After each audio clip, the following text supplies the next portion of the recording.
Hello বন্ধুরা, আমরা এখন যেটা পড়ব সেটা হচ্ছে স্বরবর্ণ, মানে অ, আ, হ্রস্বই, দীর্ঘই এগুলো। তো চলো শুরু করি। আর তোমাদের একটা কথা বলি, তোমরা এই চ্যানেলটিকে, আমার পাঠশালা যে চ্যানেলটি আছে এটাকে সাবস্ক্রাইব করো এবং বেল আইকনটিকে ক্লিক করে দাও। এতে কি হবে, আমি যখনই কোনো নতুন ভিডিও ছাড়বো তার নোটিফিকেশান তোমরা সাথে সাথে পেয়ে যাবে। আর তোমরা ভিডিওটি দেখতে পারবে এবং শিখতে পারবে। তো চলো শুরু করি। অ, অতে অয় অজগর আসছে তেড়ে। আ, আতে আমটি আমি খাবো পেড়ে। হস্যই, হস্যইতে ইঁদুর ছানা ভয়ে মরে। তারপর দীর্ঘই, দীর্ঘইতে ঈগল পাখি পাছে ধরে।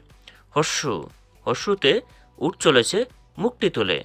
তারপর দীর্ঘ, দীর্ঘতে দীর্ঘটি ওই ঝুলে আছে। রি, রিতে ঋষি মশাই বসেন পূজায়। এ, এতে এক্কা গাড়ি খুব ছুটেছে। ওই, ওইতে ওই দেখো ভাই চাঁদ উঠেছে। ও, ওতে ওল খেও না ধরবে গলা। ঔ, ঔতে ওষুধ খেতে মিছে বলা।